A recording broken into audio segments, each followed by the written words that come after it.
Oh, Monday. Hello, and good morning. Welcome back to the channel. My name is Ern. I buy, sell, trade, collect, bin, and grade. And this is my channel where I talk about all things in the hobby. We're talking about Pokemon Go today. What? What? What? What are we doing? Who's talking about Pokemon Go? The only Pokemon Go believer is talking about Pokemon Go. First things first, if you've not liked, commented, and subscribed, actually, you know what I'll do? Is if you've done that across any of the last 3 uploads, that's how I'll pull someone into 151. That way you don't have to go to the same video. Anyway, if you like, comment, subscribe. I'm giving away a 151 bundle. That's all you got to do. That's it. No strings attached. I've decided I'm going to pull that person on Thursday's upload. I will record myself doing that, and someone's going to win a 151 bundle. Cool. Second reminder, second thing. Tomorrow at 7:30 p.m. Pacific, I will be on Midweek Machamps with Jarchomp and Uyama's Trading. I'm very excited for that. Why 7:30? Well, my wife and I had a mishap on scheduling. It's supposed to be 7. Baby has to go down. When you have a kid, you'll understand. Anyway, baby has to go down. She's going to sleep early. Let's see how this goes. Excited to be on that channel to talk about, whatever, all things in the hobby. And then the following Sunday on September 14th, I'll be talking to Bonnie Tastic and Pokemon TCG on Sunday, 11 or 12 p.m. Pacific. That's noon. Talking about Japanese cards, Japanese seals. I'm very excited for that as someone who is a big Japanese fan and collector, and I don't get enough of that exposure today, and I'll get to talk a lot about it today. So I'm excited to talk to some core Japanese fans who just really follow the market and collect a lot. So anyway, today's video, we're going to talk about Pokemon Go, not the game. Although I will tell a quick story. When Pokemon Go first came out, I lived in San Francisco, and I would go down to the pier multiple times a week in the morning before work and try to catch like water Pokemon. And I remember playing that game religiously for like a month. And had I realized though that once you got to level 20, that it was not even like halfway through the game in terms of levels, because the XP skill like exponentially scales or whatever, I wouldn't have played. Anyway, that was a great game for the time. Features were not done. Game was not done. We're going to talk about Pokemon Go. And, full disclosure, I like to be very open and honest as possible when I talk about these things. So there's no misunderstandings, conflict of interest, so you know exactly where I'm coming from. Since I started to upload content at the beginning of this year and on my previous channel, I've mentioned multiple times that I am a believer in not Pokemon Go necessarily, but Mewtwo V. Mewtwo V, the full art, alt art, the one where he's like going to take over the world, take over the city. And part of it's because, let me give you a little bit of a history lesson. When Pokemon Go first came out, right? I think I might be dating myself here. It was around Brilliant Stars, after Celebrations, around that time, right? What people don't understand about Pokemon Go through today is before it came out, there's actually some excitement for it. It was not looked at as this set that was terrible. Oh my God, like, why are they doing this? From what I recall, and maybe in your neck of the woods it's a little bit different, but from what I remember, there was some level of decent demand and excitement for Pokemon Go. I'm not saying it was Evolving Skies. I'm not saying it was anything else, right? But before it came out, people saw the Radiant Charizard, the Radiant cards, the Eevee, the Mewtwo, even the Conkeldurr a little bit. There was not this sentiment of like, this set's going to suck. It's terrible. Why are they doing this? And I remember discussions happening too, how like this is going to bring a lot of people into the game or into the card game because Pokemon Go is huge. And like all these blah, blah, blah, blah, blah. It's going to be 2016 all over again, all this stuff. And it comes out. And like most sets, sorry, this is a little crooked. Like most sets, when there's way too much of it, let's take Journey Together, for example. When there's way more supply than people expect, then demand starts to slow down because everyone gets their fix. And then it kind of goes one of two ways. The set continues to have a lot of demand for it, and there's not enough supply. So people want more. Prismatic Evolutions, for example. People more or less still think it's a great set. Or it turns into a set that people start saying, hey, it's not a good set. Here's why. It only has these chases. It always had those chases, by the way, before the set came out. These cards aren't good. The artworks are bad. So you start getting a lot of this, like, these opinions on why a set is or is not good after it comes out. And like ultimately what I've learned is it really just comes down to supply.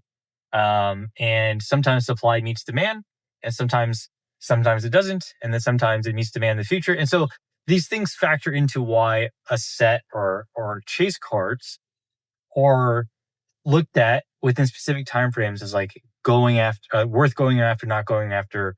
Are they good? Are they bad? That kind of thing. But one thing I've learned, just in the grand scheme of things, when you take a long view, when you zoom out to the max, right? Of course, Brilliant Star is $600 a box. Of course, the Charizard V is pushing $500-$600 in a PSA 10. So you have to have that perspective. My point is, you have to have the perspective going in to the hobby. It's not really about how people want things today, or what you think about this set or that set, or this set's good, this is bad. Over time, especially with sealed, but now we're seeing it with top chases in PSA 10, especially, even in raw form, right? Everything in this hobby, and this is as oh man, crap. I'm in the middle of the road.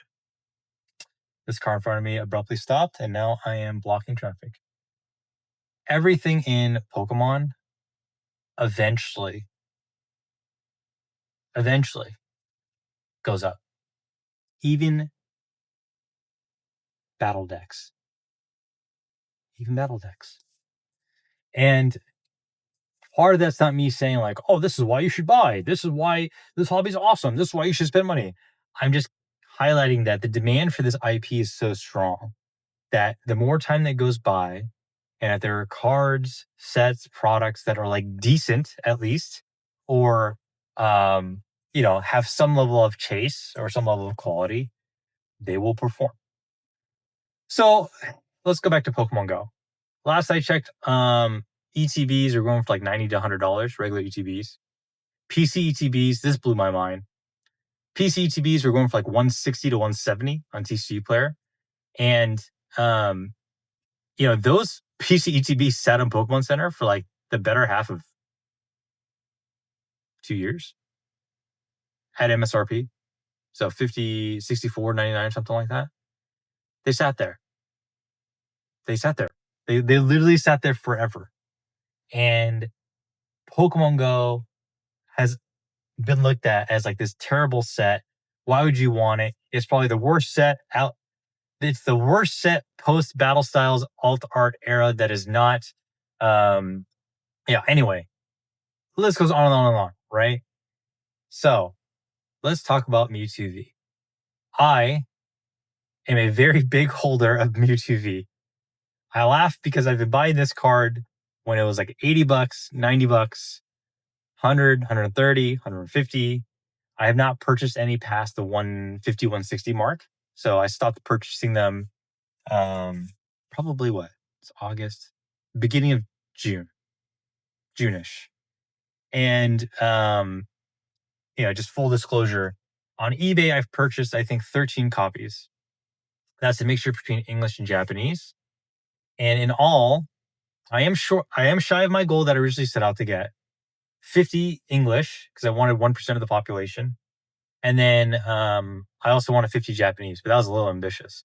Right now I have 30 PSA 10s and 18 PSA 10 or 20 Japanese PSA 10s.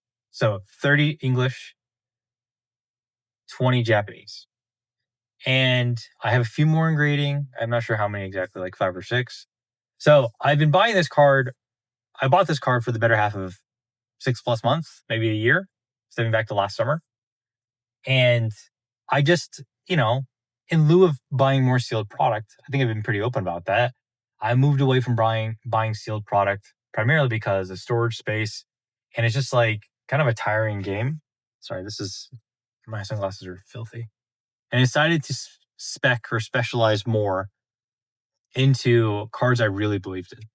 And, one thing I learned on the sealed front back in Sword and Shield is if you really, really believe in something and you like it, buy a bunch of it. The same card, same set, same booster box, same single, whatever it is, right? Because at least you'll know that you feel good about that purchasing decision and the thing that you bought versus taking, oh, that's a pothole if I've seen one. Um, Instead of taking this like financial market approach where you diversify by one of everything and like you have a hodgepodge of things and you don't really know what you actually like about the things that you have. I made that mistake I mentioned before with battle styles where I had way too much of the other sets and I went back and bought battle styles and my Discord group of friends, some of them ripped me for it because it's like, why would you diversify? I'm like, oh, because I wanted to mitigate risk as much as possible. I realized that is like not a good thing to do. Just buy the thing that you really believe in, buy the thing that you really like, and it'll all work itself out. Anyway, Mewtwo V. Last week, I checked on the price, PSA 10s, and I kind of gave up looking, but I would check every couple weeks, and I decided to check in again, and I had to double back. I looked on eBay. What? 250. So anytime I see a steep jump like that, I have to look at like what actually sold. So click in, look at the details. Was it a signed card? Was it like a miscut? Was it like Indonesian that's like really low pop, or maybe it was Thai? No, 250. Okay. I look at the lowest listings. It's none. None at the $200 mark. I'm like, oh, that's odd. Surely, and this is what my experience has told me in the past. When you see those stark jumps from 150 to 200, 250 for like singles and slabs, typically what happens is more enters the market because people want to sell. Right? People want to cash in, liquidate. They want to take their profits and go with it. And I think at the 150 to $200 mark for this card, it was at that price range for the better half of like 3+ months. And that's part of the reason why I slowed down buying them because I didn't feel like I felt that I had more time to accumulate more. But honestly, I created too many priorities, and this is like kind of the challenge that I have at times. I create way too many priorities, way too many things to focus on, and I lose track of things that I probably would buy if I focus my attention. It sat there to 150 to 200 and popped to 250. I'm like, okay, cool. So I obviously got to do my victory route, flex, tell my friends, hey guys, look, I guessed right. And then I check over the weekend and last night, 300 and 330. So why do I share this? One, I feel good. I feel good about guessing right. But the main reason why I actually wanted to talk about this is not to get your praise on what a great speculator I am and how good I am at picking cards. Because I honestly, as I've kind of reflected on this, I'm not. And that's kind of why I want to make this video. It is very easy to make money in this market. Everything is going up. You can go through the priority list of things to buy first. Sealed always goes up. Booster boxes, packs. As long as the streaming culture is there, people are ripping packs. And as long as they don't continue to reprint, buy the thing that's out of print, hold on to it for dear life, and just wait. That's investment advice 101 from that most people won't tell you, but that's probably what you should probably need to hear. So you have sealed. And then top cards. Top cards don't get talked about a lot. I'm not talking about gold stars. I'm talking about vintage cards. I'm talking about modern top cards from anywhere from XY. Well, let's even go back to black and white, right? Black and white to the most recent sets. The top cards in any of the sets in the highest grade, they are, I would say, it's a pretty good bet that those cards, as long as those sets appreciate, those cards will too. And I think what people will not try to figure out is, well, how do I pick the next winner? What do which set should I be buying next? It's like, it's actually not that complicated. You pick the sets that you like the most, check the top cards. What are their current prices? Can you afford them? Do you see some relative demand today? And then check population. You don't have to check population, but that's what I would do to get a sense of like, okay, so how much movement does there need to be in order for this card to actually catch wind and be popular? And with Mewtwo V, there's only, I say only, this is a lot back in my day, but it's not these days. It's only like a pop 5,500 card. And, just draw comparisons. Van Gogh Pikachu has like 30 to 40,000 PSA 10s. Umbreon has 30 plus thousand. Umbreon V Max. Umbreon from Terrestrial Festival has like 40,000. And so by comparison, you're looking at this card or any of the cards in Sword and Shield, right? You look at the populations and you just got to figure out like, okay, so this card seems pretty cheap. It's one of the top hits. Sub 10,000 population, couple $100 card. Seems like a good bet. Seems like a good horse to bet on. That is really all it was for me. And that's really how it will probably be moving forward. Now, I will say kind of the other additional factors here. This is probably a good lesson on, dude, sorry, I am so sorry. If you were watching this and my phone is just bobbing everywhere, what a day. Happy Monday.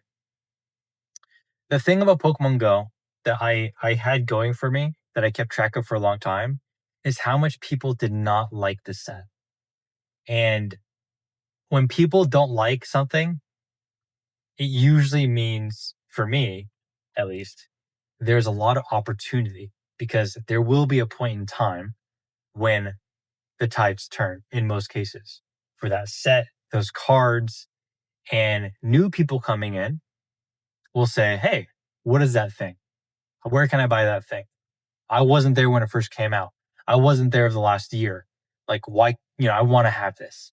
And so when you're deciding to speculate and you're deciding to call it dirty, filthy investing, you're not buying these things for today. You're not buying these things based on what people think today. Sure, you probably don't want to buy things like Dragon Majesty, which is not still not considered a great set, even though it's kind of expensive. But when you hear people, especially on YouTube, talk about how this card's good, this card's not good, this artist is great, this artist is not great, I don't like this card, I do like this card. What I've found is that that's all noise. And it's the thing you should follow, I should say, is market activity. And are people actually buying it? Not, is it going up 50% month over month, or this card's stonking, so you should buy it. Just generally, is this card selling at a basic fundamental level on TCG Player?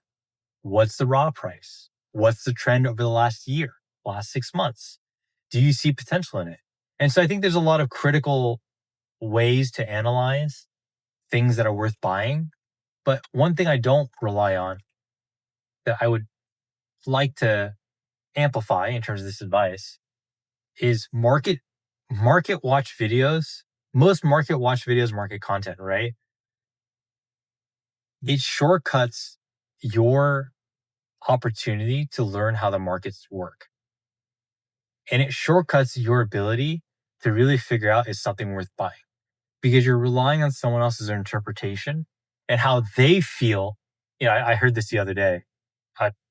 I won't use names, but I'm going to highlight this. I was hearing somebody talk about, I think it was Astral Radiance. And no, sorry, not Astral Radiance.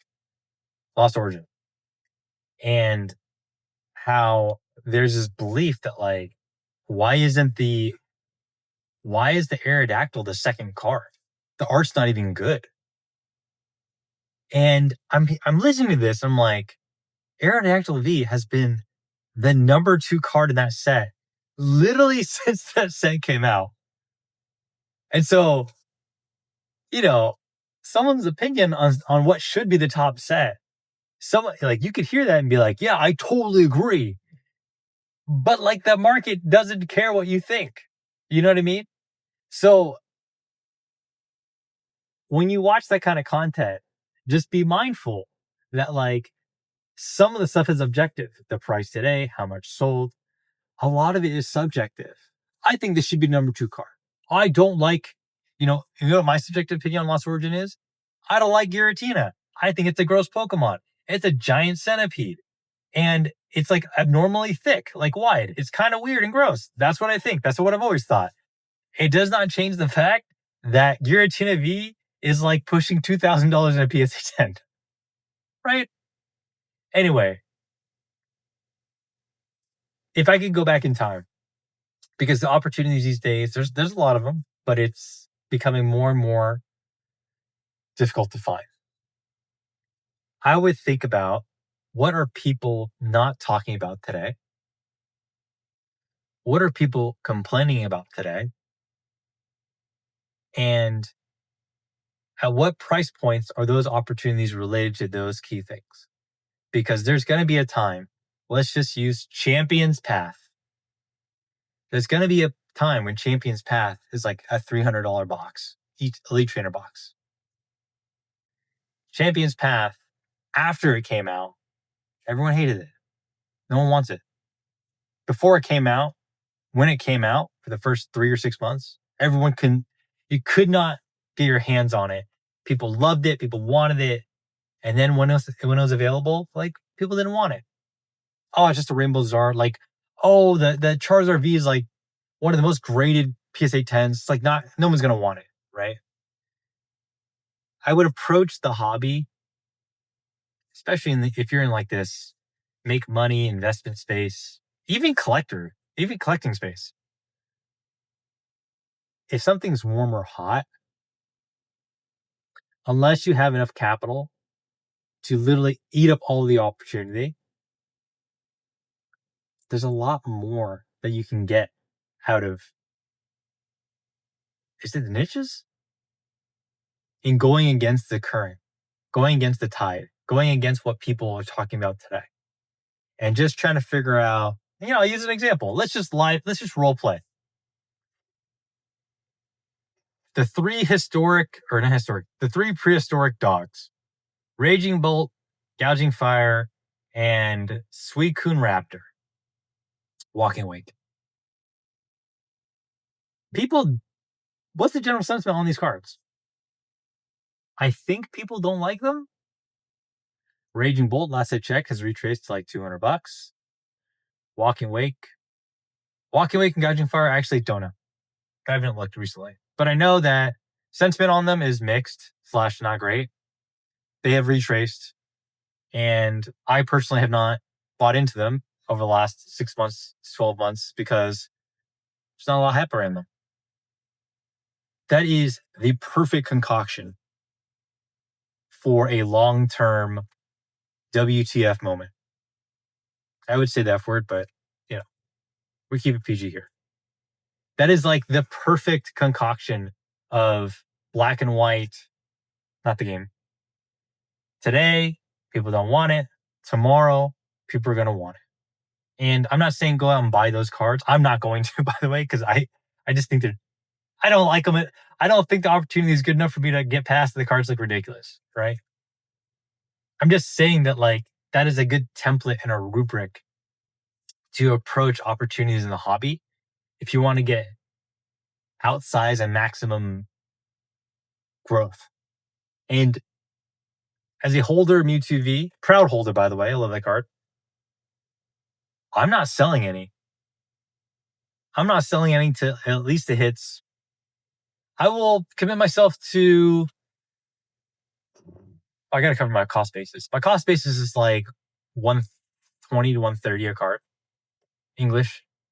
I will commit myself to 5 when we get to the $400 to $500 range. I will commit myself to selling 4 or 5 when we get to the $400 to $500 range.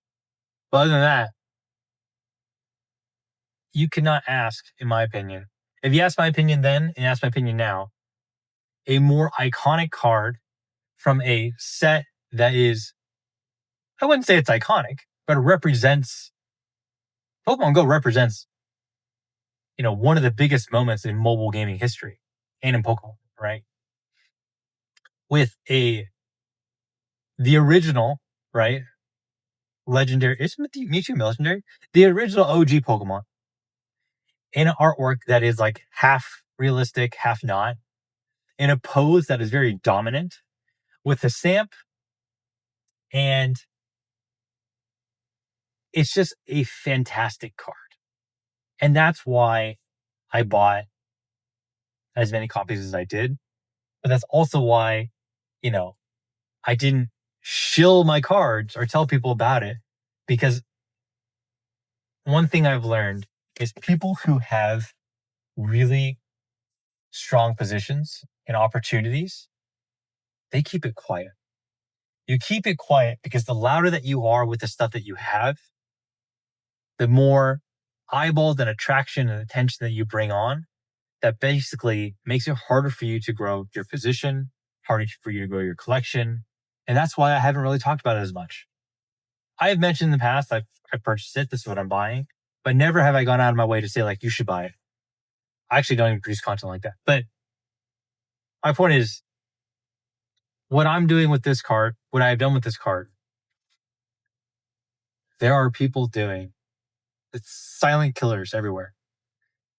People doing this with all sorts of cards in the market, from CSRs, VMAXs, trainer galleries, to you name it.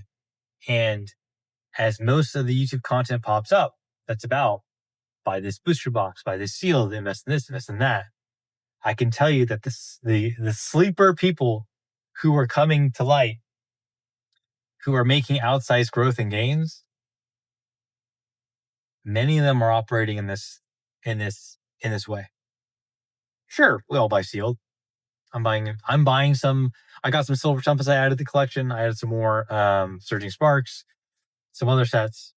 But that is not the crux of how I will continue to grow in the hobby. It's stuff like Mewtwo V. Anyway, do you own any? What do you think about the card? I am a little flabbergasted and astonished at like how the sentiment for these things changes so quickly. And honestly, I didn't think that this card would grow for like at least a year, at least a year and a half, 2 years, right? But that's how crazy the market that we're in now, where if you were a believer and you believe in whatever card or slab or seal, and you went really deep into it and you doubled down, then you're being rewarded. And do I have any regrets? No. Do I wish I would have changed something? Honestly, I wish I would have had this approach earlier with more things that I believed in instead of half-footing things. Half-footing buying, certain promos and certain other cards. But, you live and you learn. And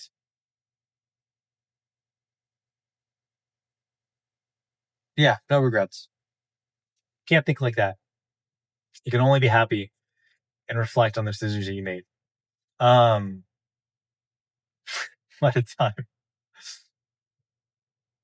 What a time. I will say I've been looking at the Elite Trainer Box promos, but those cards are long and gone. I would not bother buying them raw or sealed. They're probably not going to be worth it. PSA 10s are going for like 90 to $100. It's crazy time. Take advantage of what's going on as best you can. And I might have incited some level of FOMO in this video talking about this card, but I would say at the end of the day, the biggest learning lesson is just double down and in if you believe in something, put your foot on the gas and really stick to it. Don't diversify yourself. Don't look for a bunch of different plays. Don't look for, you know, you don't need 50 things to work in order to be successful at the hobby. You just need to have a few strong beliefs in a few separate things, few individual things, and then obviously the capital to take advantage of it. That's it. 31 minutes. We talked about Pokemon Go. Believer. That's it. Thank you all for watching. I appreciate all the support. Leave a like, comment, subscribe. Let me know what you think. Am I crazy and got lucky? Or am I crazy and just crazy? Probably a mixture of both. Yeah, let me know what you think, and I'll catch you guys in the next one. Peace.